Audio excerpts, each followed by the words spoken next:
Welcome everyone to season 6, episode 9. Nice. Of the Cosmo Reads. I get it. I got a nice little product. Oh, we missed it. We missed it. Did we do the 6-7 thing on We the did. last? Did we do that? Yeah. Okay. I couldn't remember if we did it or not. Okay. We did it. I spent a lot of time with my Yeah. niece and nephew, and that's all we joked about was the 6-7 thing. Yeah, it's kind of, well, it depends on the age group now. Apparently it's dead amongst middle schoolers, but it's well alive and kicking in the elementary school level kids. So Oh, like anything else, it's like it trickles starts at the down. top. and it trickles Yeah, it down. trickles down. So Yep. it is what it is. Mhm. But I have elementary school kids, so they think it's hilarious, don't they? they think it's hilarious. Yep. So it's the trickle down effect. How long does it take you to get to work? I don't know, about 6 or 7 minutes. Well, my daughter's 6 and my son is 7, so they do that All the time, I'm sure. Yep. I've never heard like someone actually making that joke or that connection. Reference? I've just heard people making fun of it, like you guys are doing. Yeah. Oh, yeah. So, yeah, if you're around some little kids, they do it all the time. Yeah. Little kids do it all the time. I try to stay Yeah. away from those. Yeah. They're petri Try to stay away they're from petri those. dishes anyway, full of germs. Yeah, they're they're- Oh, gross. yeah, they are. They're Oh, my gross. Yes. I just wait to catch the influenzas. The From them. flu is going around like crazy. Chris has it right now from the little reads. It's Yeah. and it's awful this year. Like it lasts forever. Like I was sick for like almost 2 weeks. Yeah. Mm. Yes. Well, it's mandatory at my job. I have to get the flu shot. So Okay. I feel like I've gotten, it's been doing pretty good the last few years that I've been having to mandatorily get it. So Yeah. I'm gonna I feel like we assume didn't it's even have doing time something. to get the flu shot here. Like it came out, you could get it, and then like a week later, everybody had it. Yeah. Wow. So it felt like Those here. with the quickness. Yes. With Fast, the quickness. furious. Yeah. Sounds good. All right. What chapter are we on? Chapter 32. Yeah, sounds Anything, good. anything else new with you guys before we start talking about Cosby stuff? How was y'all's Christmases? Oh yeah, Christmas was last week. It was good. good. Yeah. It's very As- chill. Santa get you everything you wanted? I got a new grill, which is kind of cool. Yeah. Man, I need a new grill so bad. My hybrid grill, it does like the wood pellet thing on one side and it's got the gas and propane. The control panel went out. Yeah. And it has everything. So I mean, it doesn't. I can't operate the auger or nothing. So yeah, I'm gonna have to break down at some point in time and get a new grill. My grill that I've had for like 15 years or something like that is slowly just falling apart. Oh wow. So it's just every time we open it up, something else is rusted off or broken. I'm like, man, Yeah. it's See, just, I could deal with that, but when the electronics start going bad, it's like I'm kind of stuck. Yeah, well, we just ended up getting a new grill just because we wanted one anyway. So and so we got Blackstone. So it's a griddle, which you can do a whole lot of stuff with that. So Right. I have one of those like little griddle tops you can Inserts, put on yeah. your grill. Mhm. Yeah, so that part is convenient. I would Yeah. like something like that built in, but Yeah. I don't know. I can't justify any of that right now. Yeah, that's the main, like a coffee table and a grill. And then one person, that's all we got Yeah. for ourselves. And then the kids got a ton of stuff. I'm sure from like all the family and all the things. Yeah, we got some new Nintendo games for their Switch. So which has already caused many tears in our household because when you They fight over it. No, so I mean so we got Mario Party, which is like a board game on Switch. Right. And they just cry a lot whenever they The lose. competitiveness of it. The competitiveness of it. I Oh, mean, it's like man. part of it's like stealing coins, and if you have to select so if like my daughter, like if one of her brothers selects her, she starts crying because they stole from her, and it's like this is part of the game. Like, I just thought Mario should Is that be there Tanuki for- Mario or which Mario is that? Is I that don't know. is it I don't Tanuki? know. Oh, no, that's not Tanuki. Yet, well, Got a little cape. He's got little ears. I just thought if we're going to be talking about Mario, he should be. Yeah. I know exactly. He should be in the It's me, conversation. Mario. Yeah. Yeah. So, what'd you get for Christmas tree? What did I get? I got money. Hey, Money. Woo. I got some gift cards. I got a nice desk table for the bed, which I'm actually using right now for you guys. Instead of okay. packing a bunch of pillows. Okay.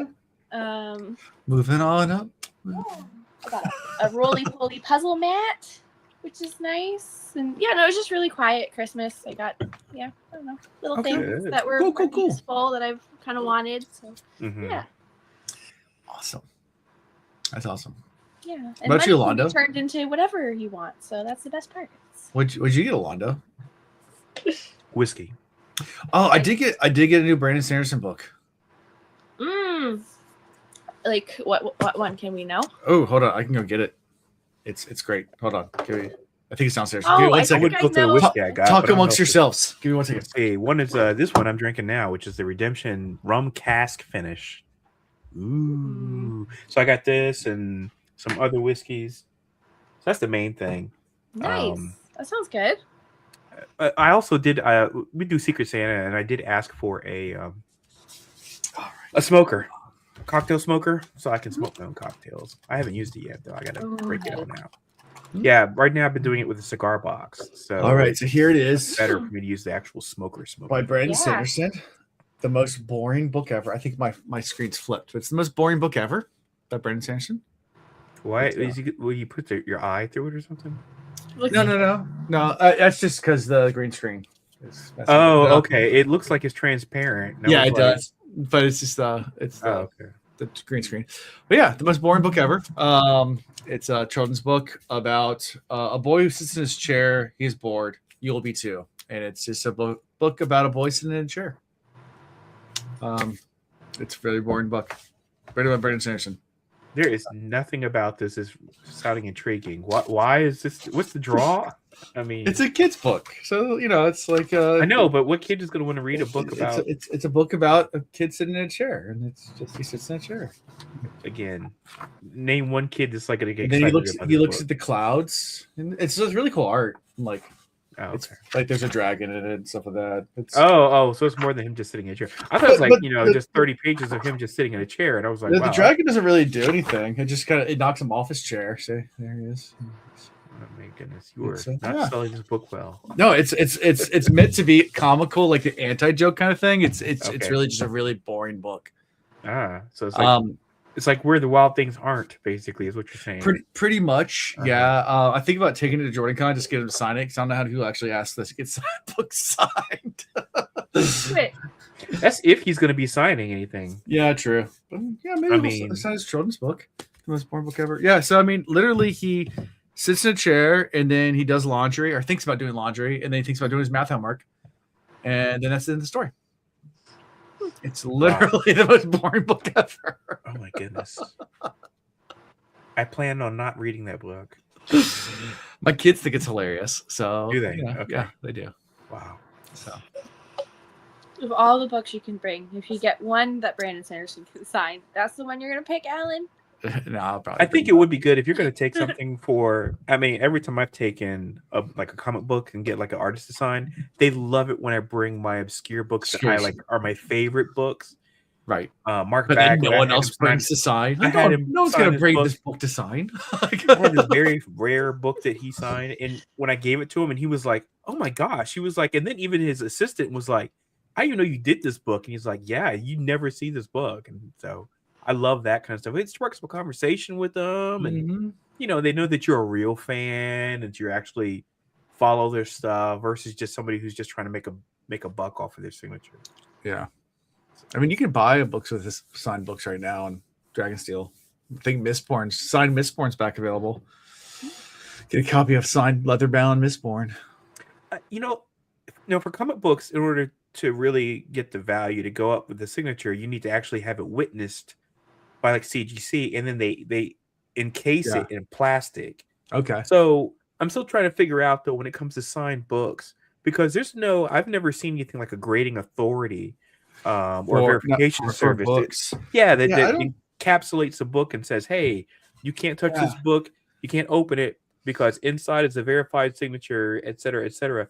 So I mean, does it really raise the value of the book? I mean, because I would assume it's easy to to counterfeit. Yeah, I mean, but the books you buy off Dragonsteel, that's his company. But I guess there's people, signature experts that come in and like look at things with look at the stroke pattern and things. I mean, there's ways to authenticate it. even without a witness. I mean, they do that all the time for older signatures.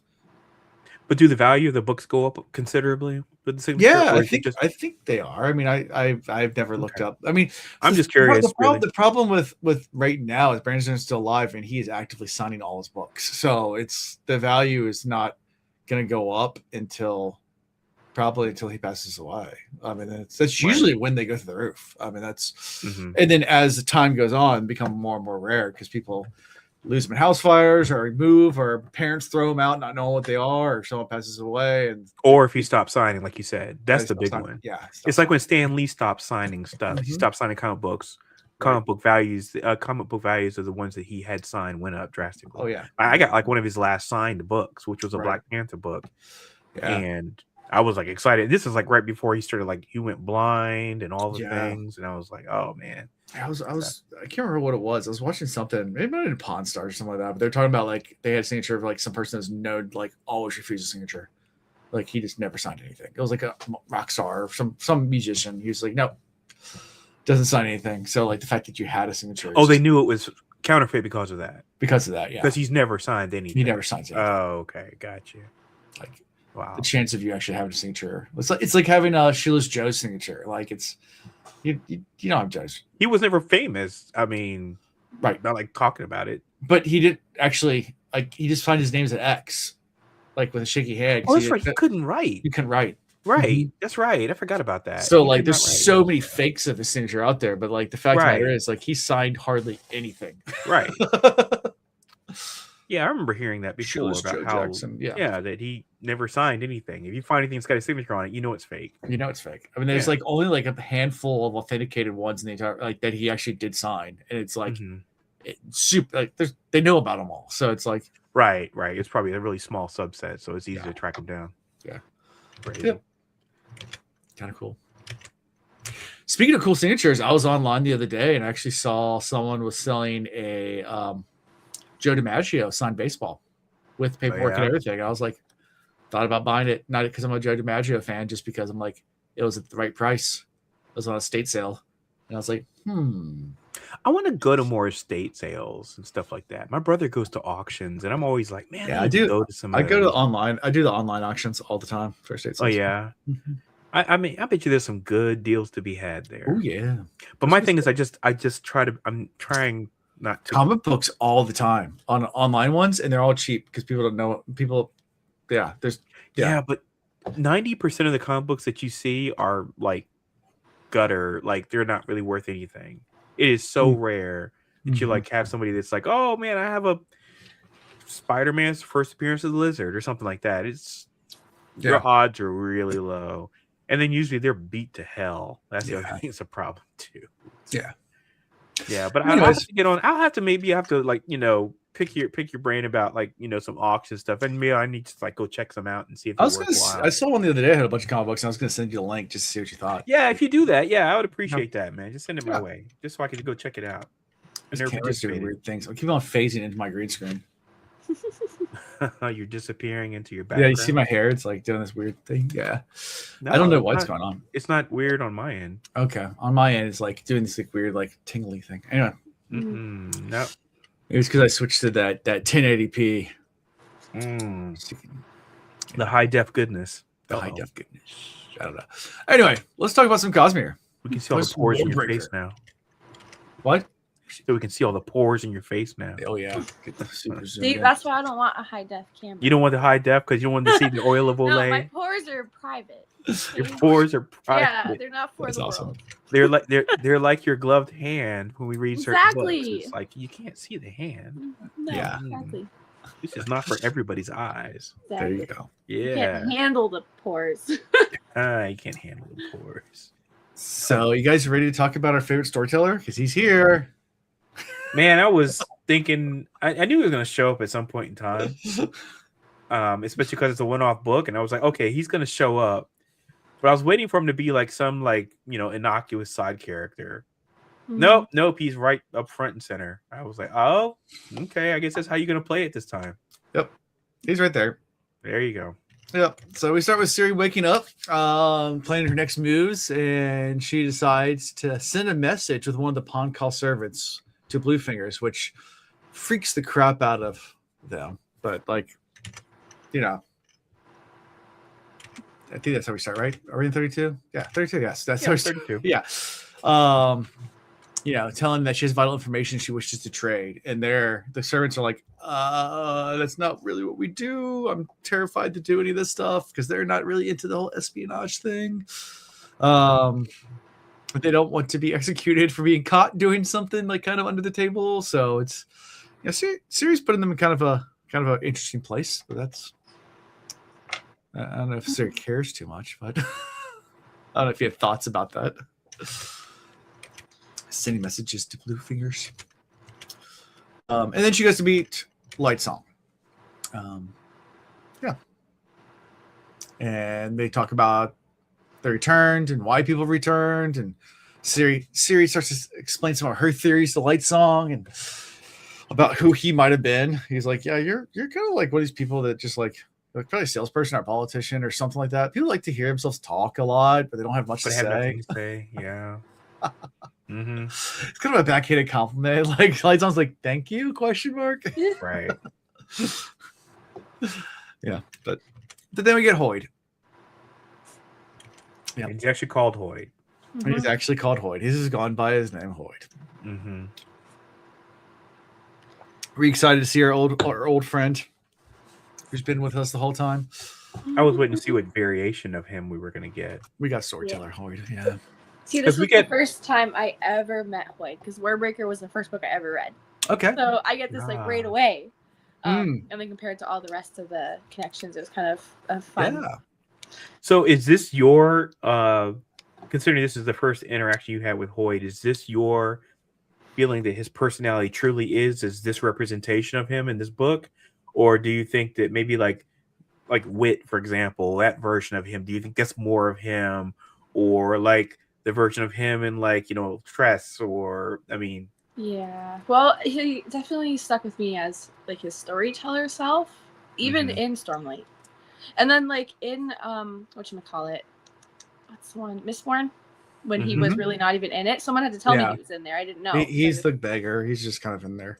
Right. Yeah, so between this Hoyd and then that one, yeah, they're pretty similar, I think. Yeah. And now we all have all the same kind of connections at this point, pretty much. So. Right. Yeah. He starts doing some cool things with sand while telling the story, you know, making the sand change colors and sprinkling the sand down to tell a story. Kind of like he did with the smoke music. Fire and the music. Yeah, that was the smoke is the thing. Yeah, see, that's the connect. So it's pretty close. There's pretty much how I. Yeah, the storyteller angle of his. Yeah. That's definitely prevalent. Yeah. And she asks him about, you know, the first returned, and he goes into the old stories about the land and how it was and how the return came to be, and what doesn't really give too much details, just kind of tells a more mythical story because that's kind of how it is. A little bit something about the 5 scholars or something like that. Was that what they called them? Yeah, the 5 scholars who came and they discovered things and did all these grandiose things in the past. And in the mini war, they talk about that some, and Calit's phantoms, and then starts going into, you know, one version of that story. And Siri just kind of gives him a look. It's like, is that true? And he goes, it depends on the perspective. Like when stories are this old, no one knows what the actual true story is. Everyone has different perspectives on it, and they're all making themselves the hero, and they're placing this person in different places and different alliances. So, like, because I just think she calls him out as like, you're lying. He's like, I don't know if I'm lying. I'm just telling you the version of the story. Like, I can tell you the other version. That's fine too. Like, it's not a lie. I don't think anybody knows the truth at this point. It's been hundreds of years. Right. Which is, you know, going back to mythos and old stories, there are a lot of things like that. Even in more modern history, depending on which side of the story you are, even with like older wars and stuff like that. Yep. Yeah. I just noticed something. What's that? Very important.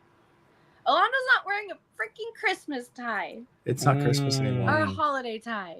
But he promised So, this week he was going I did not today, and I'll be honest and say it was purely out of laziness. Now, last time I didn't wear a tie, I did wear a tie that day. I didn't put the tie on afterwards after I worked out. Yeah. Today, I got up and had no energy. I did my workout this morning, and then I was like, and it was like warm today too. So I was kind of not feeling like, I was like, I want to put on like a short sleeve, something. So so I put this on instead of wearing a Christmas tie. It was warm until I apologize. Disappointed face. Oh no. The tree look of shame.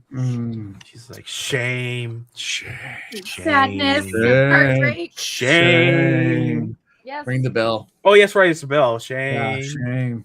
Shun the non-believer. Shun. Shun. Right. Charlie. Yeah, something about the way you said that. It sounded like Charlie. Charlie, go to Killing Mountain. Shun the non-believer. Shun. Oh, man. A bad connection. Fun times.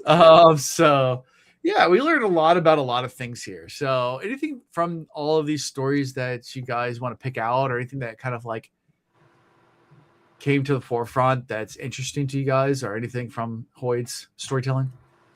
I'm trying to think, what was the things that I found intriguing? It talks about the first return, then moves to the background of the mini war. Yeah, the talk about the first wife, the first God King, which is the splintering that happened between the two lands. Let's see, what else came out of that.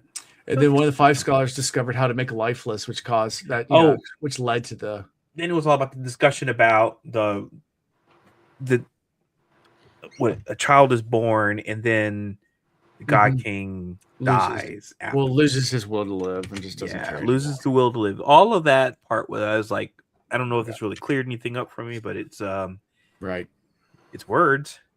Yeah. And I took it with a grain of salt. I didn't really know what to do with that information. Right. Like these chapters were just really heavy on lore. You learn about Khalad's phantoms, which is Khalad's phantoms, which are these mythical creatures that were created that were stronger than any other creature ever created by any of the other people, but they disappeared. And there's lots of myth about that they still wander, or they're still somewhere, that one day they'll come back. And they're told it's like, fairy tales to scare kids into. Yeah. I really want to say something about that, but I don't know if it's a spoiler or not, because we already kind of passed it. We kind of passed it? You're talking about from Tress? Or from? No, in this book.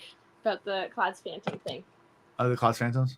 Yeah. Okay. I think I'll just leave it at that for now. Okay. Because I don't want to spoil by accident.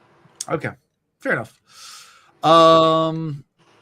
Yeah. And then of course they had the mini war, and then there was what was the name of the person who saved everybody? I'm trying to see. It wasn't Claude. Oh, you mean from the plague? Whatever it was. Well, from the mini war. Who ended the mini war? It was like the person who actually gave up their life for the plague thing. Yeah, there's that too. To know these things. Yeah, Peacegiver. Peacegiver, right? And even Sir's like, these all sound like return names, and he goes, yeah, they do. Yeah, and that's how the first God King. Toy tells Peacegiver gave all his breath to the next God King after dispelling Khalad's phantoms and ending the mini war. Yep. And that every time the God King fathers a child, it's a stillborn, but then he returns and takes his place. Yeah. So that part I'm still trying to get my head wrapped around. So God King has a kid. Yep. The kid's a stillborn. Mm-hmm. He has to breathe his life into it to save it. No, it comes back returned. Yeah, so yeah, but it's like all the other returns that have just died, and then So if they every don't have God a breath King- within a week, then they die. So the God King has a kid. The kid is a stillborn. Then But it then comes returns back and back to life. returned. Allegedly. Then Allegedly. the kid has to be given breath every week to stay alive. But the God King just gives all his breath to the new But kid. then the Somehow. God King Somehow. Without a gives tongue. all the breath to the But kid. they don't know that. No one knows that except for Siri. Well, and that they don't have tongues, Yeah. Now, do or that all their of tongues them are not cut have out. tongues, or just the Sebron? But they did not say that either. No, they didn't say that. I'm Yeah. I'm making an assumption. In fact, I still don't understand this whole ceremony of cutting his tongue out. Hmm. Who did this and why? how is that a secret? Because it's like it's actually surprising to people, as we find out later. It's very surprising to people that they realize that it's not the fact you're not supposed to talk to him. He couldn't talk to you if you wanted him to. The people that are preparing his food would have to prepare his food differently, like no one's ever heard his voice ever. Like, I don't know. There has to be a very he's never said small anything. group of I guess the people. priest always just tell people that they're so beneath them he would never address you. But I don't understand this whole cadre of people who are like creating this mythos about him and then cutting his tongue out to basically try to shield up or shore up what their master plan is or whatever. Right now, I'm not seeing it, and unfortunately, it's getting a little too easy for me to poke holes in it, and so I'm like, sure. I really kind of need some answers now, because now it's like the whole thing is starting to fall apart to me. Yeah. Logically. So I'm like, at some point in time, really soon, they're gonna have to start explaining some stuff. Explain how it's falling apart. Like, I guess what's falling apart for you? Because it's a conspiracy theory. We know the result of the conspiracy, right? Sure. Yeah, we know the result really... of the conspiracy is that his tongue has been cut out and that he's been kept purposefully away from everything. But no one knows that. No one knows that his tongue's cut out. Yeah, and how does nobody know? That's the thing. Well, because he's kept in seclusion. He's not around other people. Somebody cut his tongue out. Yeah. Yes. People have to know about it. And people this have to man, know child, somehow. Whatever you want to call it, and we talking about Blue Fingers was around him since he was a kid. Right. How is it possible that his tongue got cut out and that it is not more widely known? Even rumored. Like, people rumor about it, but right. And so unfortunately, that right there is kind of blowing my mind, and that's just step one. The priests tell the servants the same of, sir, you can't talk to the god. You're not allowed to talk to him. There's only a specific few people that can talk to him. I'm just saying, though, the it's kind of like anything else where there's like conspiracies about things. It's like look, I'm gonna use this reference, the Bill Cosby thing. I mean, Hannibal Buress came out like on a comedy set one time, and he was like, "Hey, Bill Cosby, he's not a good dude." And then it was like after he said that, all of a sudden the floodgates broke open. But everybody knew in the industry, it was like out there. It was like, okay, everybody knew that was happening. The God King never opens his mouth. How would anyone know? How would you know? No, people. How would you know? Come in, like, you're saying he's never needed a doctor or an outside anything. No, ever. He's of course, immortal. he's You don't get that sick. because You don't need a doctor. Yeah, for 50 years. Like, I Yeah, feel like no, some he's people have to immortal. know. Like, how do they expect Siri to know? What I'm Or saying any though other is wives? he had his tongue cut out as a kid. Mm-hmm. Yeah. You're telling me that as a kid, he sees everybody else talking and he just doesn't He's not even trying to stick his tongue out at people or putting stuff in his mouth or anything from a little baby. There it is. There's my issue, is that how is this? I'm with you, Alondo. I'm totally It's with a sustained thing over how many years now? He's 50 years? 50. At 50 least years? 50 years? Yeah, that's what I'm saying. There's got to be like a very select few. Anyone who finds the secret gets offed. That's that's what I knew you were gonna say. I knew you were gonna say. Somebody was like, "Oh, you know what? You don't got a tongue." And that's the end of it, right? You know too much, and you just you know it's too like, much.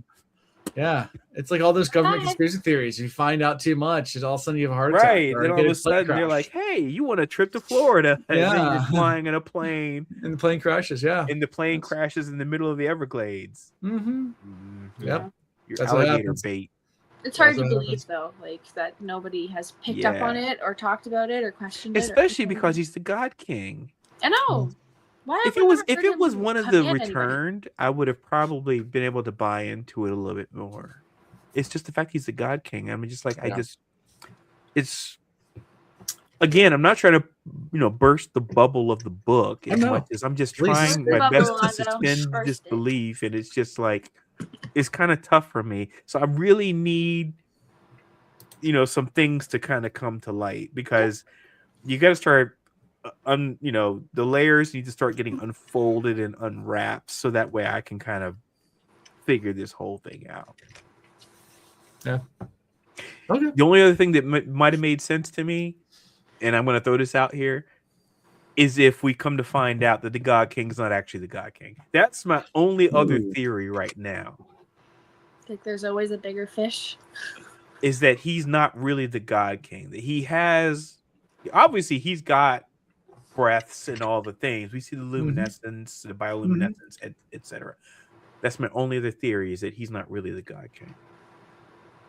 But that's, while I've got nothing to substantiate that, because we don't have evidence of somebody else that could. I mean, unless there's like some red herring thing way over here, where somebody's like, "Oh, guess what? Fooled you." I don't see that happening though. Brandon Sanderson doesn't write like that, so Yeah.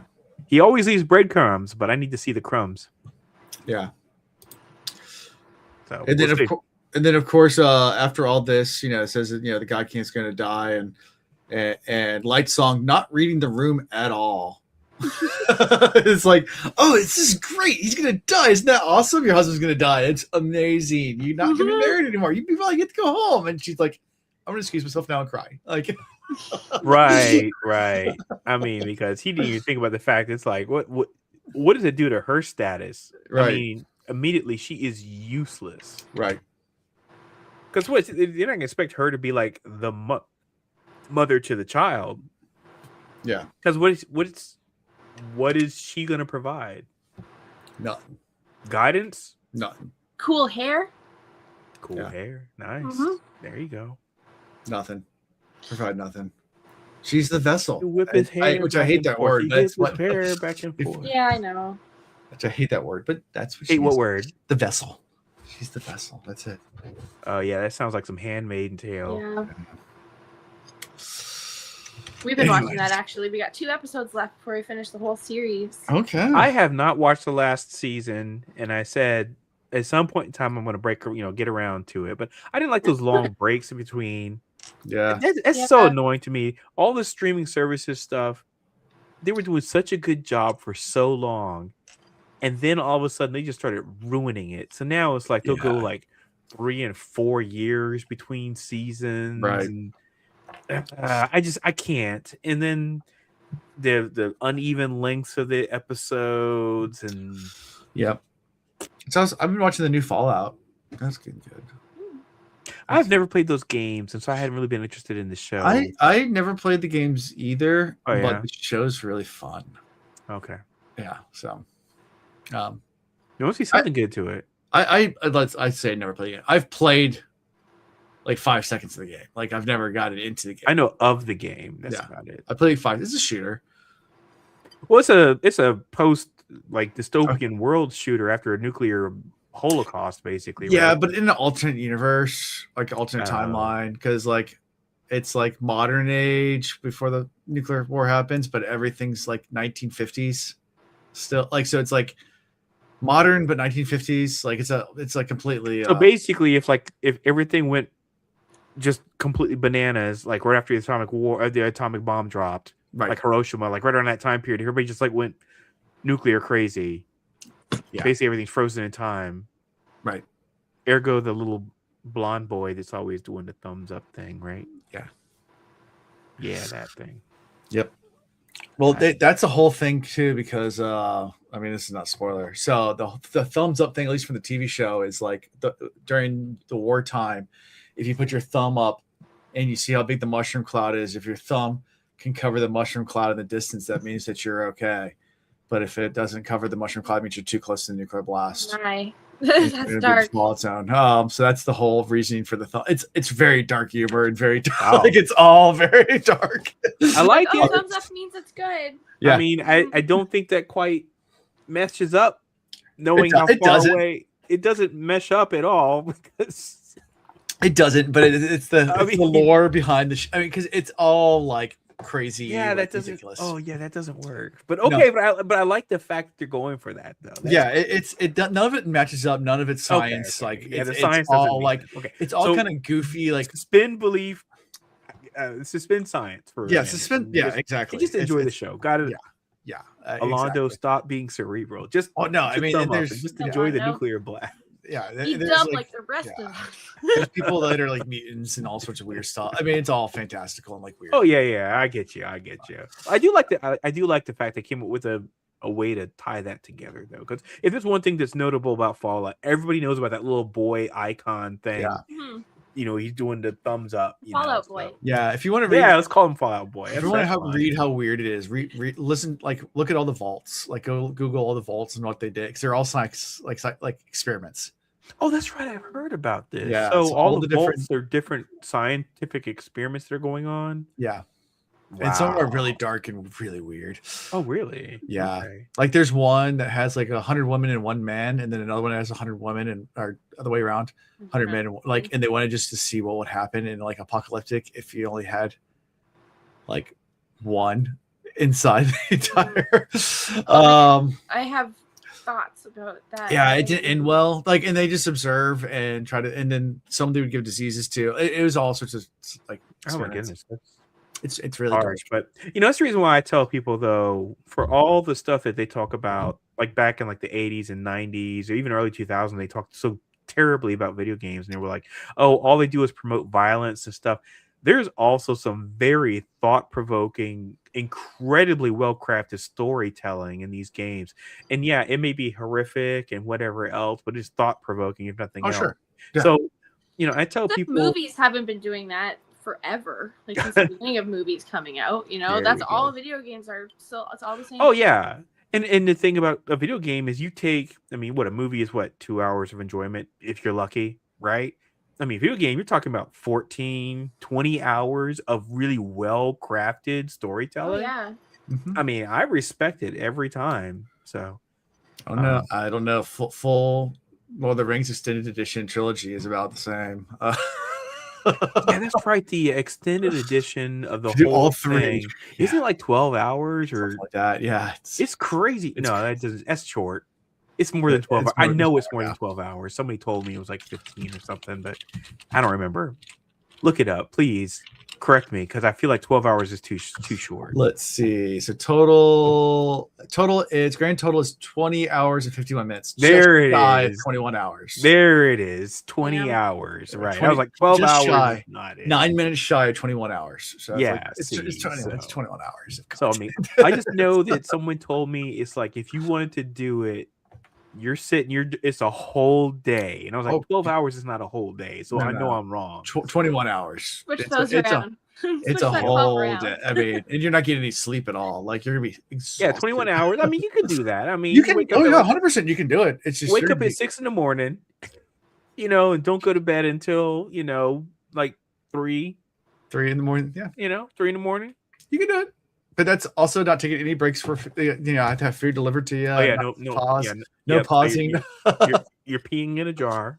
Yeah, it's every bit of 24 hours if you do it. Either that or you're doing 30-second pee breaks. You like run to the bathroom. Yeah, it's every bit of 24 hours. You get 9 minutes that you get to allot for pee breaks. There you go. Not to make up pee breaks and food. 3-minute pee breaks. That's it. Answer the door for the pizza man, and that's mm-hmm. And then hope you have constipation that day. Yeah, and hopefully, yeah. There you go. So we got way off topic. So so Siri goes to cry. We never do that. Yeah, that's what it is. Yeah, no. So Siri goes to cry, and that's why we end this chapter. So, Is that the last thing that happens? So she Yeah. goes to cry. She goes to cry. Excuse herself from Light Song. I felt like something else happened at the It was just Hoyt's story. That was, and then we switched to Vivenna to the next chapter. Oh, so Hoyt said something, and he was talking about. Oh my gosh, I cannot remember the line. I really try to do my best to remember it. And he talks about where he's from, and he talks about he's like, oh, hold on, let me go and see if I can something. It's two lands that came together. I cannot. I know exactly what you're talking Damn about. it. Let me see if I can find it. Oh, damn it. The one thing I was trying to remember verbatim, and I forgot it. Oh no. Hold on, I'm looking through because I have the whole written out here. Thank you for having that available. I'm Hoyt sorry, guys. begins. Let's see. Here it is. And it was the origins of the Halogen God Kings. No. He talks about where he's from. Because that's a paradise between two mountains. Okay. No. She asked some question about like where he's from, and he says something about I'm from a area. It's a land where two. Yes. God. Yes. I know exactly what you're talking about now. This is killing me. Hold on, I'm trying to find it because I know exactly what you're talking about now. For anybody watching this later, I apologize that I'm introducing this pause/intermission here, but he describes the place. Yeah, and I was like, what would that align with? And so I was like trying to figure it out, but then I didn't remember the line. So my grandmother just tried to call me because I was wondering what the noise was.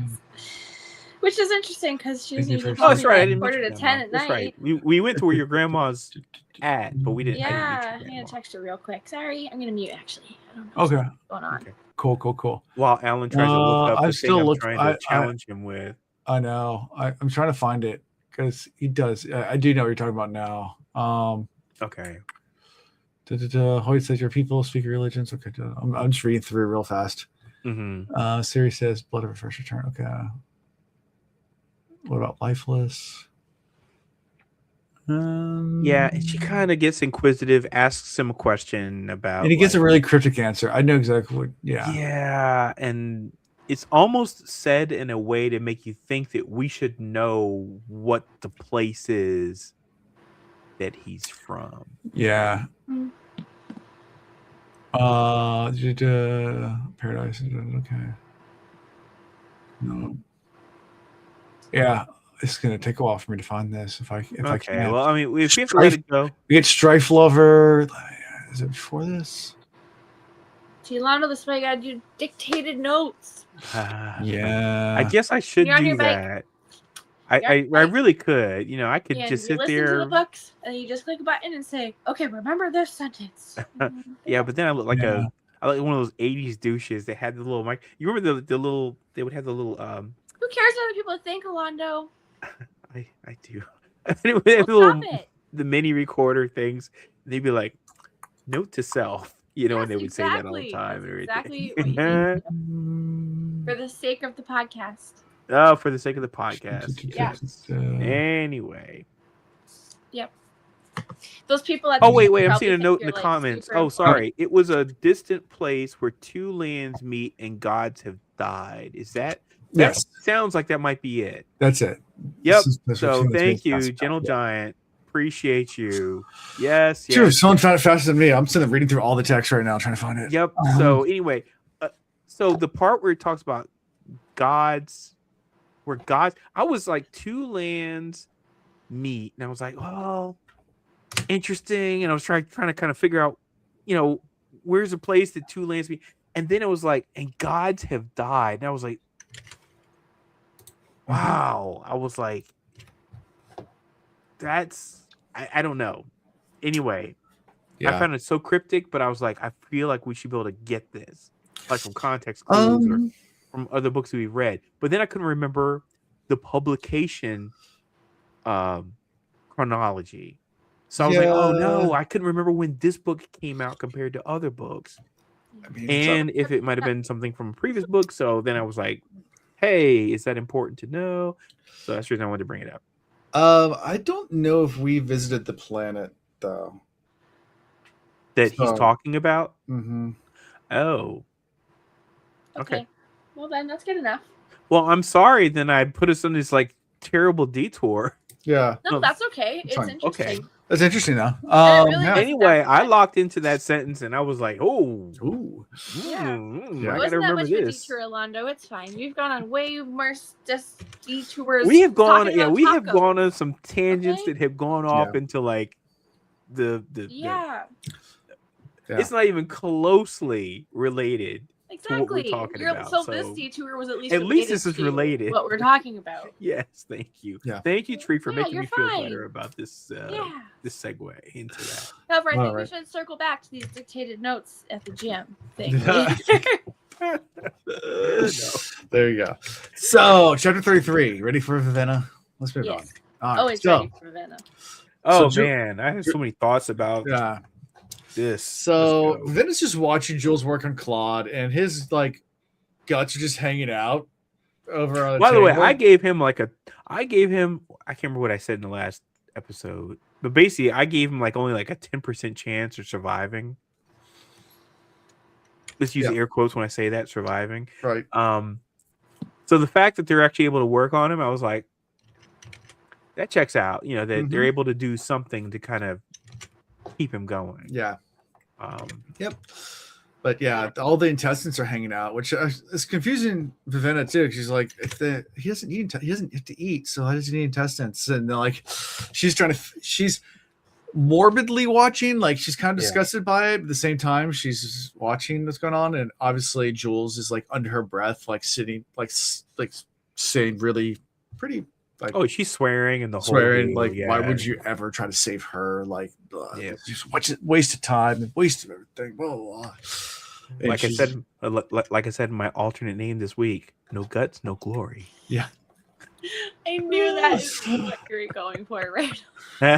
You know, that's what the name was. And while his intestines are still hanging out, he gets up and starts walking out, and that's where Jules because he said something about like, oh well, we should just like go or whatever, and he just like, okay. Okay. Just gets up. It's like, and she like gives the command phrase, "How's it the sun?"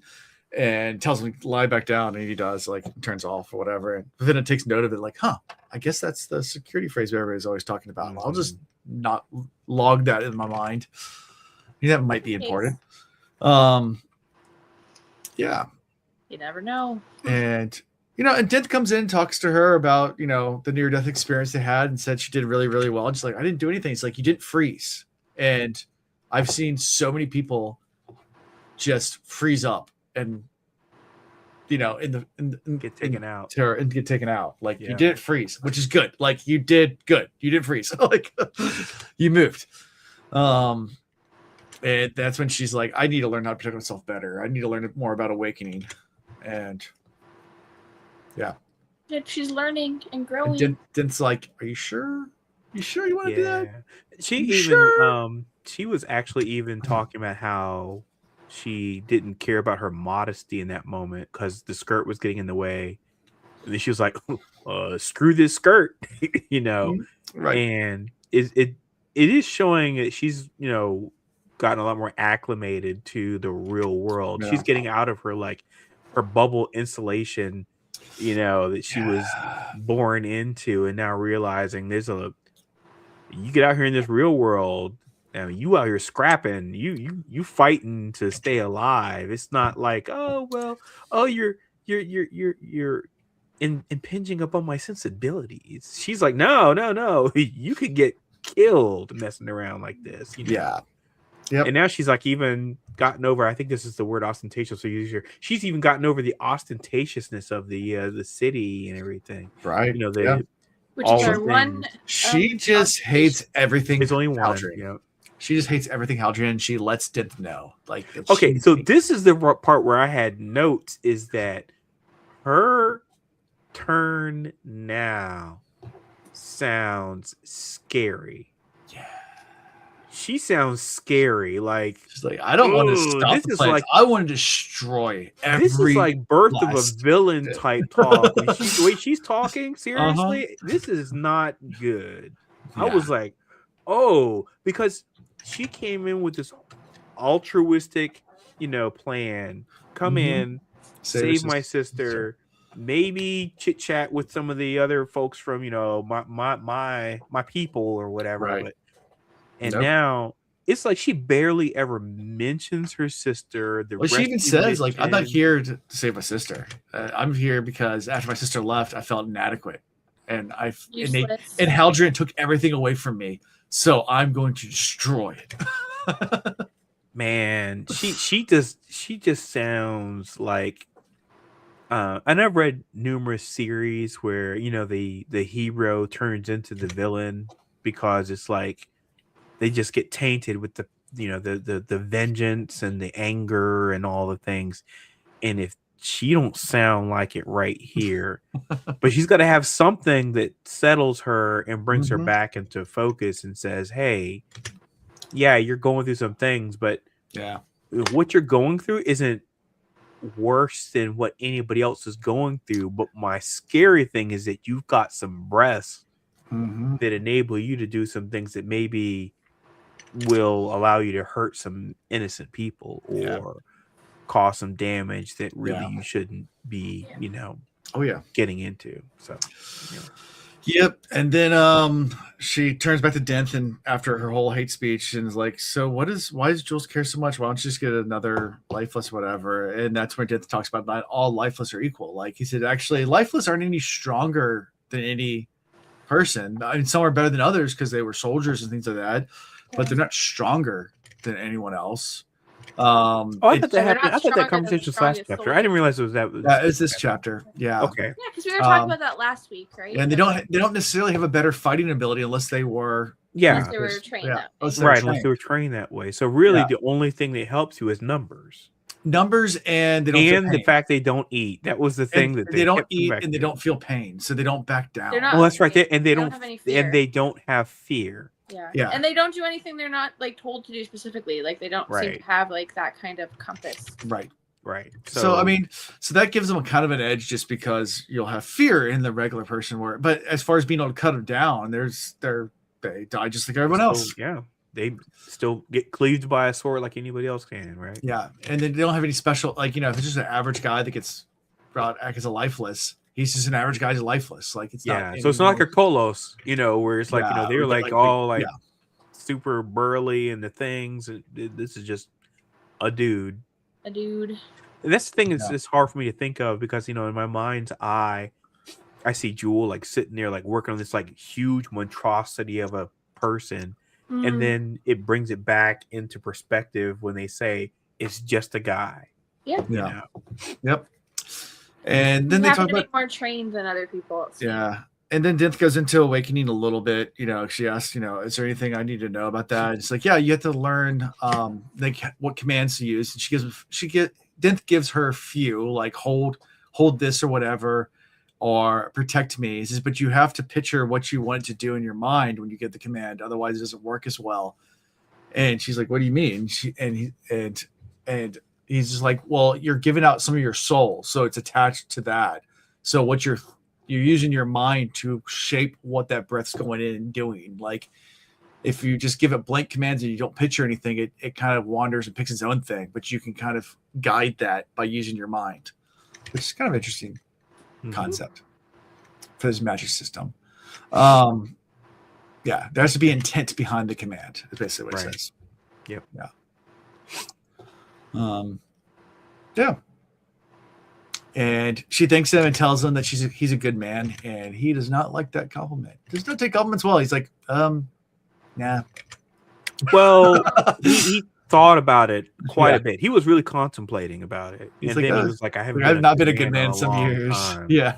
Right. Yeah.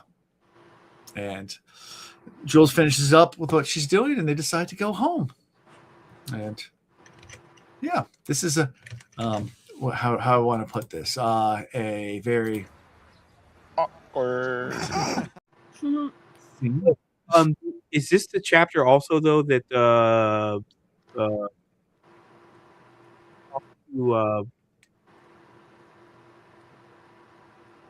gonna talk to the guy that like crushes on her or whatever. Is that or is Parlin, yeah, we're about to get to that. Yeah, it's not the Puppy awkward part. Cauldron or Parlin. Parlin? Yeah.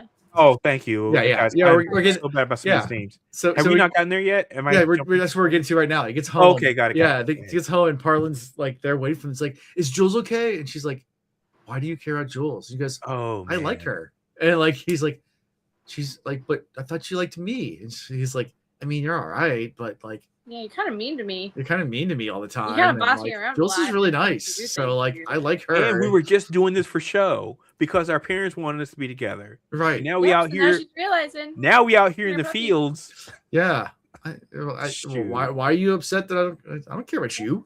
I know that. Which is like burst Vivenna's bubble too. She's like, oh, he loves me so much more than I love him, and then he's like, I don't like you. Again, another thing this could easily be a villainous turn.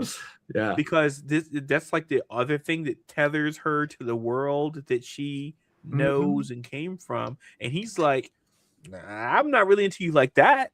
Yeah. Because you don't really care for me. By the way. Like, then why'd you follow me down here? It's like, because to save your sister. Siri? Like your sister's nice too. She's awesome. Yeah. Like yeah. I came to save your sister. Like yeah, this sweet innocent girl that got taken away. Isn't that why you came too? And she's like thinking to herself, like, I didn't come. I just want to be the center of attention, and now I'm not anymore. So I'm destroy everything. I just love the fact he's not an incel. He's like I'm flirting with the girl. Me and her, we got a thing going on. I was like, yeah, man, go get yours. It's magic when we vibing. Because she's obviously into him too. Otherwise, she wouldn't laugh at the jokes and stuff. But she obviously don't care one iota about Vivenna. She's no, of course not. If I don't like you, I don't like you. And so obviously she likes him. Yeah. At least enough to joke around with him and stuff. So hey, but that's all sometimes all it takes. A little seed turns into a sapling, turns into a tree of love. Yeah. So Vivenna's definitely on the path to villainous behavior, and she's just pissed off the world. So she decides just to go to her room, and she gets in her room and turns around. And there's someone standing on the balcony with a black sword. And he's like, "You're ruining everything." And before she can scream, he wraps her up and drapes and muffles her and pins her down, and she goes unconscious. And we fade to black. Yeah. All I can think of was that line from you guys seen Chappelle's show? That episode with Wayne Brady, and he's on there. One?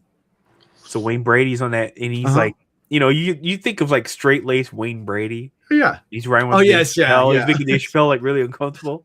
And then he's like, he goes up to some prostitutes that obviously he's pimping out, and he goes up and he's like, is Wayne Brady going to have to choke a bitch? That's all I thought about this scene.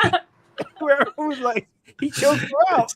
It's always funny, like when you see people like out of the context that you grew up knowing. Like Bob Saget's a good example of that. Like Bob Saget, you grew up watching Full House. You think of like, oh, America's Dad. He is like the quintessential nice dad. And then you go to his stand-up, and this happened all throughout the 90s where people saw Full House. And they saw Bob Saget come to town and play at the comedy theater. And they don't realize he is one of the most raunchiest comics. Every comedian, though, because of course, comedians run in a really tight circle. Well, not tight circle. They all know each other. Right. They've been saying for years, you're like, I cannot believe this straight lace act he's got going on this show. Like, I've seen his comedy. It's the most raunchiest comic. And R.I.P. to Bob Saget. R.I.P. That guy, he passed away too early, man. Come on. How I Met Your Mother, too. I mean, the guy is the voice of How I Met Your Mother. He's the best. Yeah. I mean, it's like there's a lot of actors like. I mean, you think about like Tim Allen. That's another good example. Like cast on all sorts of family shows and stuff like that. And like he has a arrest record for being a drug mule.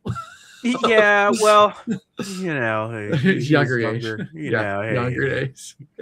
Yeah, but there's a lot. I mean, there's a lot of these guys though that they out here in the circuit. They out here in, late night. Think about late night comedy clubs. Who are you gonna cater to these guys drinking at like 11, 12, 1, 2 in the morning and be like what?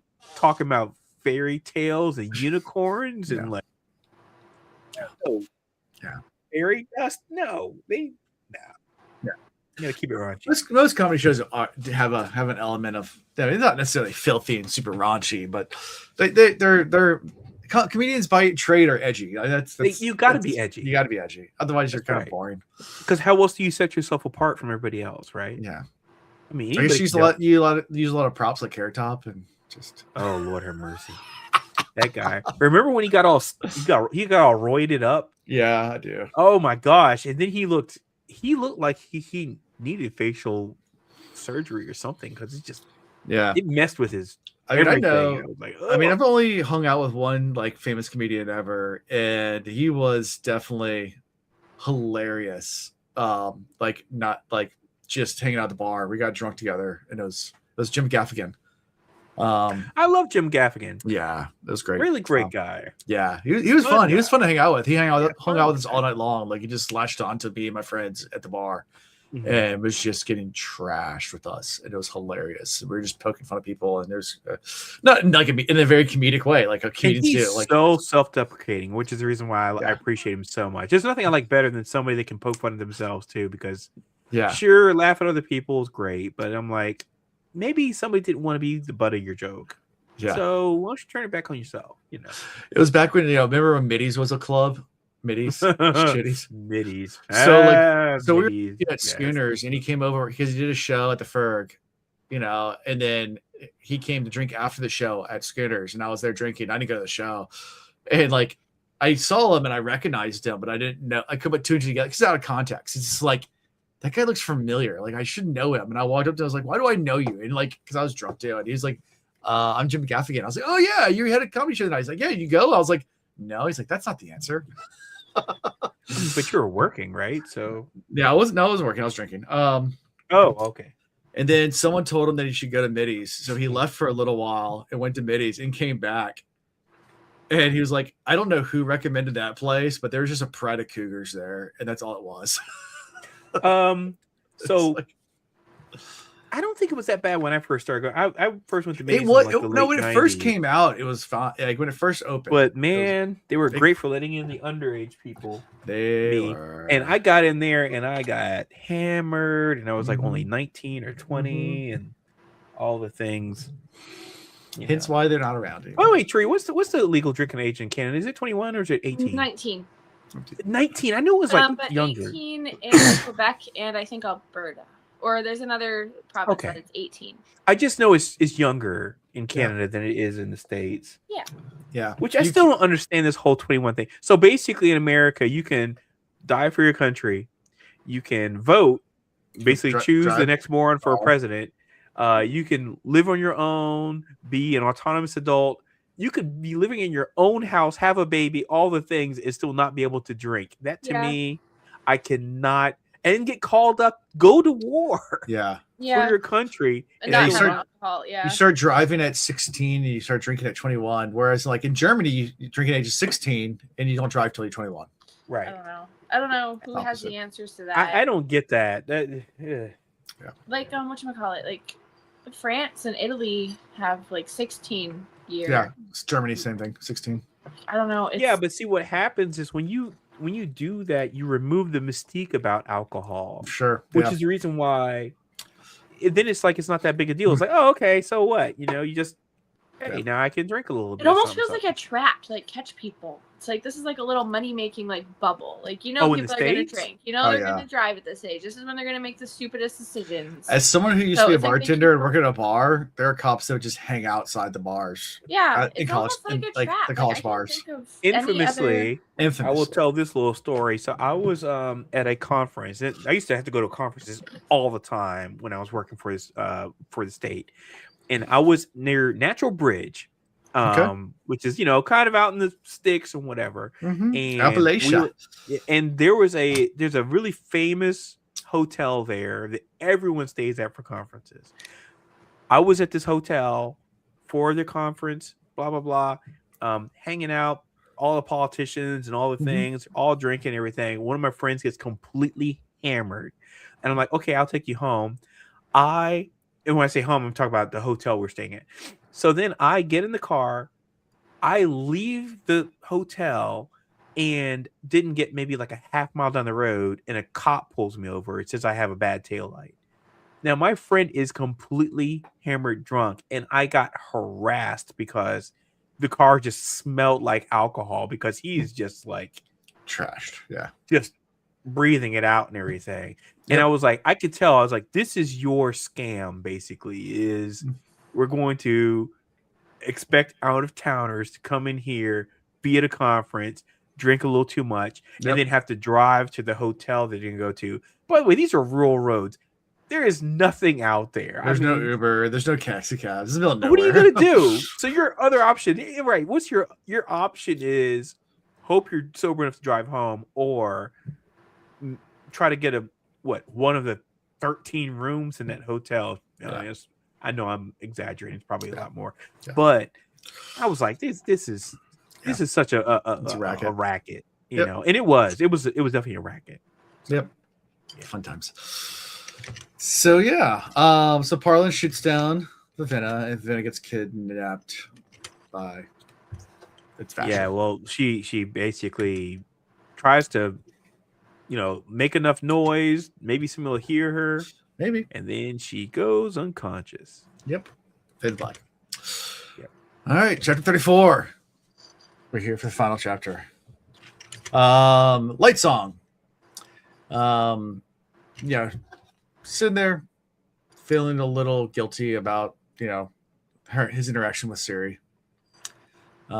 He didn't really expect her reaction to be so negative about the God King's death. Like I said, not reading the room, and he kind of feels bad about it. And he thinks it's because she's going to lose her status if the God King dies. But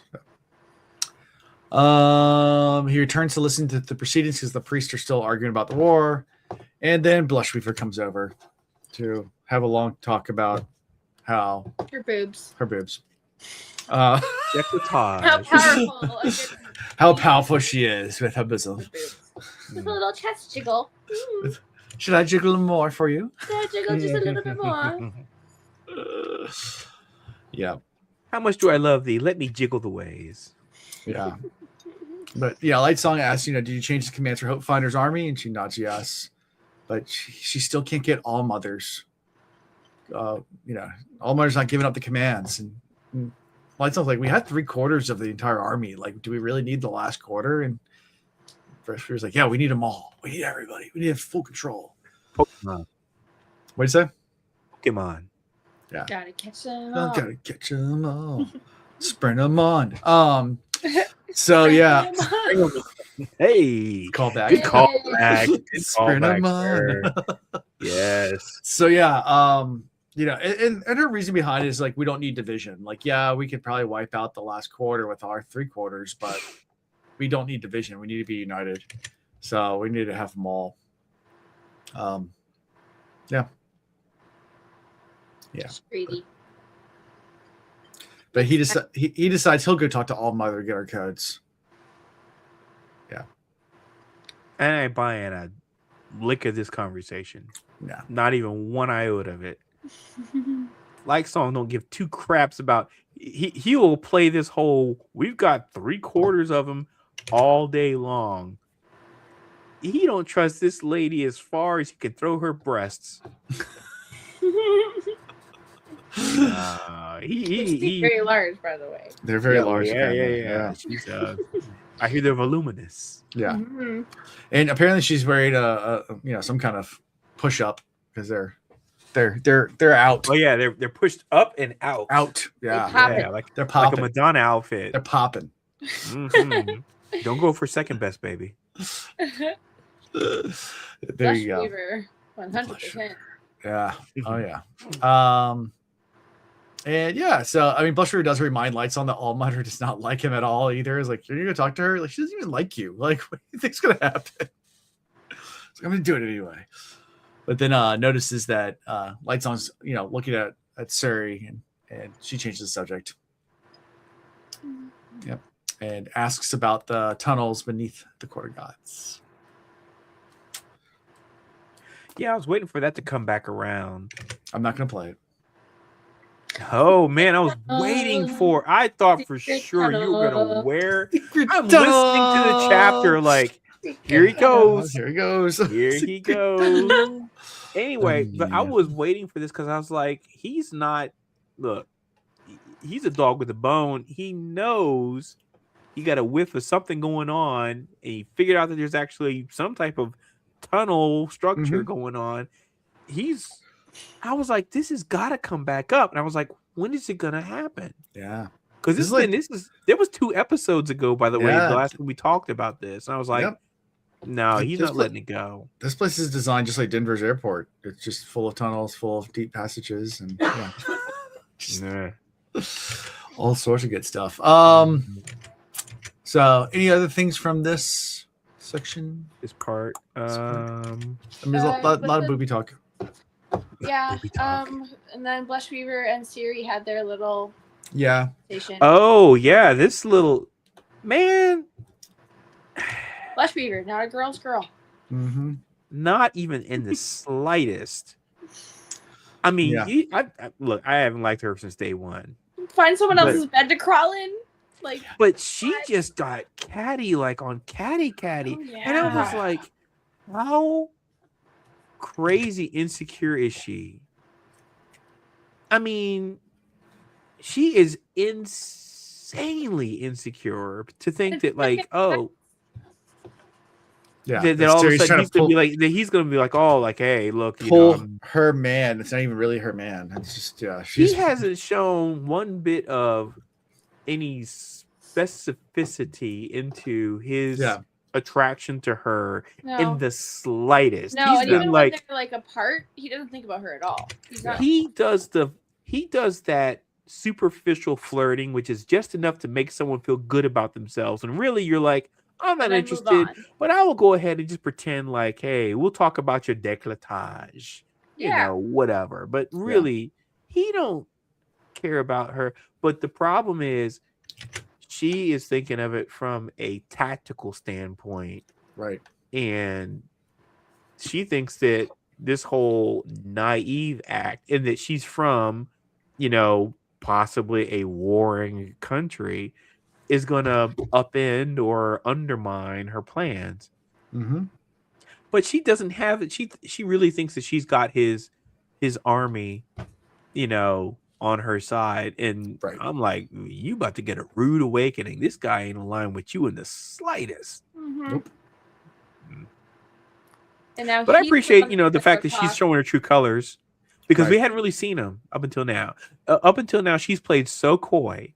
She's like, oh, the priests are just arguing. Oh, the thing and the thing. And oh, well, we're just trying to defend ourselves. And not true. Oh, you lost your background.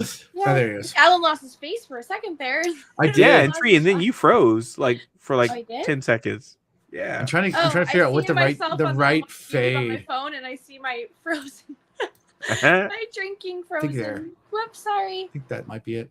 I don't know. Oh, now your hair is doing a thing. I the thing's doing the weird thing. Yeah, I need to play out these settings. And I got real fuzzy. I think that's the right setting right there. Yeah, Tree, you look fuzzy. More fuzzy than usual. Yeah, but the fact that both of you guys are having issues, I think that there's probably something with the site, not you. Maybe. Yeah. I was trying to get the right. I don't know. It might be just that the green screen's not flat enough. Anyway, so it doesn't matter. No, but it like turned off entirely for a second. Like your entire background just like disappeared. Just went to a screen. It just went to you could just see the screen behind. So that's the reason why I think it was the app, not the not anything you guys are doing individually. Yeah. It's fun times. Anyway, but it was interesting seeing her, you know, drop her facade and show her true colors. She showed her true colors shining through. Yeah. That's why she loves Also in the scenes when the Idrian or they're talking about the Idrian princess being in the city, and Siri just kind of laughs like, my monk's sister or Vivenna being here. Psh. Oh man, she's like, and now I know it's a lie. I know it's a lie. There's no way either one of them would be here. No way any one of them. Yeah. Step through them gates? Nah. Yeah. Yep. And Blushweaver, calls her a hoochie. And Siri leaves after that. So she returns back to the palace. She decides to take a bath because, she probably feels gross. Ladies be bathing. Ladies be bathing. That's the way it works. Yeah, that's the way it works. Sometimes. Us men assume that whenever we're not, if we don't see you in the house, we're bathing. You're bathing. You're getting a bath in. That makes sense. We just assume it, and until we hear otherwise or have proof otherwise, we will continue with our predestined assumptions. The bathings will continue. The bathings will continue until morale improves. Sure. So Blushweaver shows up during a bath. Kind of rude, but whatever. It's not the first time. He doesn't care. I have daughters older than you. It's like, that's weird. Why would you say that? It's still weird. But he got the message about vital information, so he's come to talk. Yeah. And Siri realizes, shit, I didn't think of anything to say to him. She's like, I know what happens. Not a planner, is she?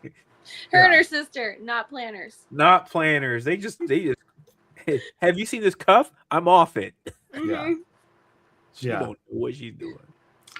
And she tells Bluefinger's like, I've heard what happens to the God King when the new God King takes the throne. And Bluefinger's just like, okay. He's like, yeah, I'm worried about the God King's life.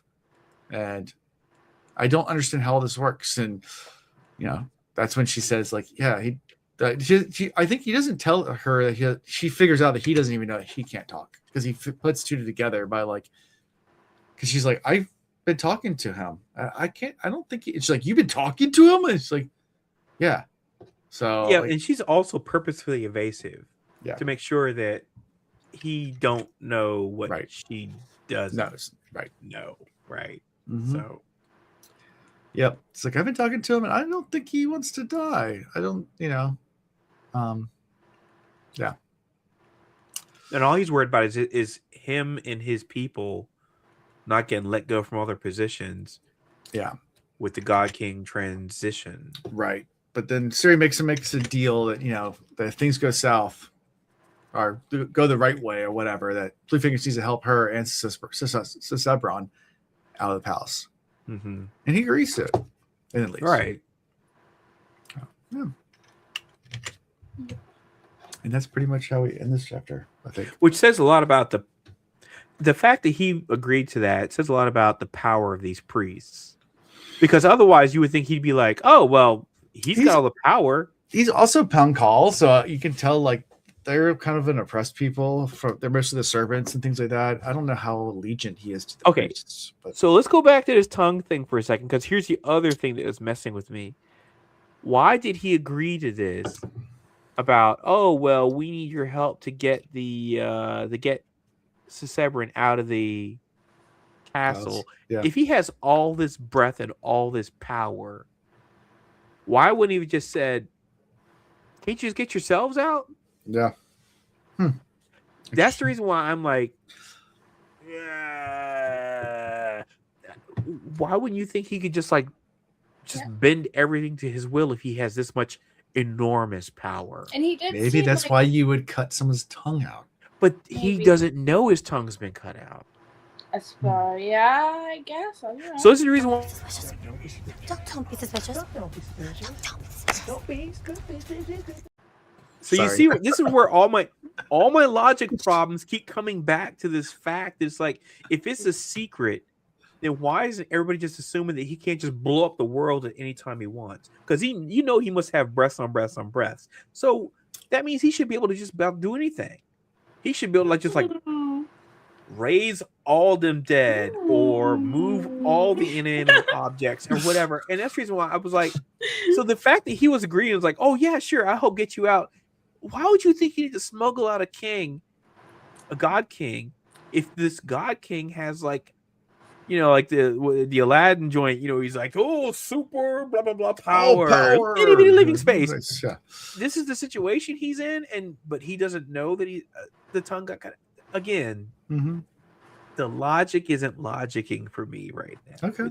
It's all counterintuitive. So yeah, I will add that he also agreed to it really fast. Really fast. Okay, yeah, that sounds great. Without questioning it all and saying, why does a god king need little old me's help?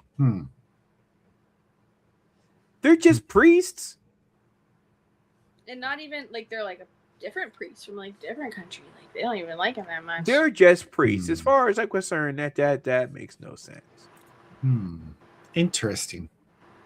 So, I need to see some answers. I need to see some answers. I need to see Alan the homework. And I are doing our best. I need to see the proof. Receipts. Look, Need all the look, things. like they say back at school, show me your work. Show the work. Show your work. Show the work. Always hated that. And thank you. I always hated because I just know the answer. I don't need to show more. Oh, I hated that too. It's like, especially with proofs. Yeah. My God. Man, that was the worst thing about geometry, was doing proofs. And I was like, okay, I know these things are equal. I can't quite remember how they're equal, but I know they're equal. It was like, you got to prove it. I was like, find the angle opposite of this freaking vertex is equal to. Oh my God, I hated it. Yeah. And all the times you actually use that, unless you're actually an engineer, is. Oh, geez, never. You know, I have actually used calculus more in my life than I have ever used geometry. Statistics. I use statistics a lot. Oh, statistics comes up all the time. Yeah, absolutely. I use statistics, but that's not even a main course. It's elective in most places, most high schools in America. I had to take it for mechanical engineering. But in college, yes, but like high school. Yeah. High school. Yeah, it was like it's algebra, geometry, and then trig. Statistics for us was it was a semester. It was like a semester of a math. Yeah, class. I did it, but as elective. I just when I was in high school, and I did in college too. But yeah, gotcha. Yep. Fun times. Oh well. Stat. It's always fun. That comes in handy. But the funny thing is, and I can't remember if it's actually. Yeah, so algebra, geometry, trigonometry, and calculus were all invented before the law of averages was actually first presented. So, like, statistics wasn't even really a thing, but they had already invented all those other things. Those maths predate averaging things, like which is a lot more useful of a concept. It comes down to what you're going to use every day, right? I guess so, yeah. But probability is so much. I guess it depends on what you're doing. What are you going to use every day? Yeah. As an art person, I use geometry almost every day. Sure. Like I'm doing stuff that's specific or graphic design. I use geometry. Yep. And you wouldn't think it's a lot of math, but sometimes it can be. Yeah. You know. So, yeah, that depends. So I don't think, but I'm horrible at math, but I'm good at geometry and shapes. So I remember the names of every freaking triangle. No. Yeah. Like and like what else is There's only three. The spiral, the fucking Fibonacci sequence. Like Fibonacci, those are really important in 1, 2, 3, 5, 8. Yeah. 13, 21. 21. Yeah, so those things come up like not the numbers, 34, but like the 34, shape. 34. Yeah. Is 34? Yeah. 34. I use grids a lot. 55. 81. Yep. I used to see me being in IT, like I know like all the two squares like for forever. I mean, I know like a lot of them. Fibonacci, I always forget for some reason. 89, not 81. 89, sorry. Yeah. What's the So thing for I'm me, it's trying to all think about of? The golden ratio. Yeah, phi. Yes. Yeah. Which is the Fibonacci sequence breakdown. Yeah, if you divide one number after the other, it's converging on phi. Yeah, I was just trying to think of the one that like the 1.6 golden ratio. It's 1.618, and I can't remember past there, but that's the 1.618, and then there's lots of other numbers come after that. It's like pi 3 point. But yeah, so that comes up a lot in the art and design world. Surprisingly. Yeah, I mean the golden ratio. But not surprisingly. Well, in nature, it comes everywhere. Yeah, exactly. Golden ratio is everywhere. That's right. But other than that, I don't know what geometry is good for in real life. Oh, I mean, engineering, designing, like building a house. Good for absolutely nothing. Yeah. That's if you're in that realm, then yeah, that makes sense. But if you're building, architecture. Anyways, well, that's how we end these chapters. So, anything we missed? Anything else we want to cover? Eh, Um, I don't think so. Lots of lore about the awakened army people. What are they called again? Are they called awakened? Lifeless. Lifeless. Thank you. Yeah, we got lots of lifeless information, a little history lesson, some Hoyd drops. Yeah, Hoyd drops. have we really had a lot of interaction with the All Mother? By the way, Not really. I mean, that was one of the things that I was going to ask you guys. I was like, did I miss something? I feel like her name was referenced. Yeah, they talked about her. But I Talk feel about like it. I think we had met her yet. really It's referenced. Yeah, it's been referenced. Okay. I have to make sure I didn't miss something, forget something. Right. It's always interesting to me when we like get this far in a book and I don't realize how many chapters we've read. The fact we're at like 34. Yeah. You know, I'm like, oh man, we actually made some progress in this book. Yeah. Yeah, We're we good know now. lots more than we did when we started. Yeah, when you do like 2 or 3, when you do like 3 and 4 chapters, when you're doing like, you know, chapters 9 through 12 or whatever, it's like, yeah, we're still in the beginning. And I'm like, oh shoot, we're at 34. Yeah, we're not at the beginning anymore. Yeah. We're in there. So favorite character. Let's go there. I went I first, went first week. last time. No, so- I Hoyd. went first last time. Hoyd, I'll pick him. I know. I knew Alan was gonna pick Hoyd. I was gonna pick the squirrel, but it wasn't even Oh, mentioned. man. No, it wasn't mentioned time. Doesn't count. I will go Claude Claude. God. Nice. Okay. because he had no guts. Yeah, He's no got guts, no glory. glory. He's got no guts, but he's got glory. He's got glory. There it is, Claude. I'm gonna pick Harlan this time Parlin. for Nice, standing good up pull. to him and breaking out of his friend zone. That's a good call. That's a Tree, good because pull. he Yeah. was like, He put Yeah. Vivenna hey, in you her know place. what? I went in the back and I was out in the garden, and guess what happened? I found out I could go out here and grow a pair. Turns out I Nah. got free will and I don't need to listen to your bullshit anymore. Damn, this guy. So yeah. Look, Oh. if it turns her villainous, it's a good reason to. But oh man, I like the fact he was like, Yeah, it doesn't matter. Her turning into a villain isn't your problem. You gotta live your best life. oh Harlan. shoot, he's got to live his best life. Yeah, that's Vivenna's choice. Hey, Okay. Tree, can we ship him and Jewel? I ship them. I ship them. Okay. I ship them. Yeah. There you go. I don't I'm see why in. not. It seems like they have a little bit of a mutual fling going on. Hey. So There you I go. think I it would definitely be. don't I ship think they would. Vivenna and Parlin. And the best thing about a relationship is when two people like, you know, intellectually challenge each other. You know, Yeah. it's like, okay, there's like a puppy dog situation where one's just like following each other. You know, the other one like, oh, I so adore you. It's like, no, you no, know? over it. Over it. I hate it. Yeah. Yeah, Mhm. I'm glad it's over. I hope. So anyway, Yep. I agree. Ship it. Yeah. I don't Ship ship it. Vivenna with anybody. Do you ship Vivenna with anybody? Vivenna? Mm-mm. Nah, Yeah. she's gonna ship with the Yeah, die alone. with the ire in her soul. That's what she's gonna ship with. With Nightblood. That's Nightblood, that's right. Oh Oh man, sword. if she picked up that sword, the singing sword of evil.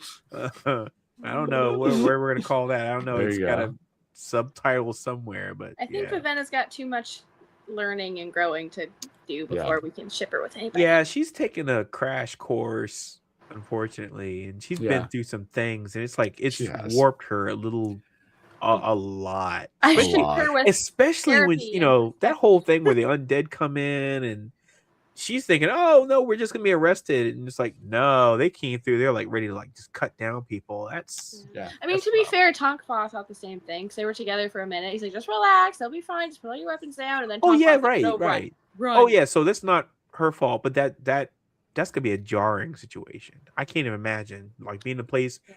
and it's like, okay, here come the police dudes, and then they start like just like pulling out swords and cleaving people. I'm like, Mhm. nope, that's rough.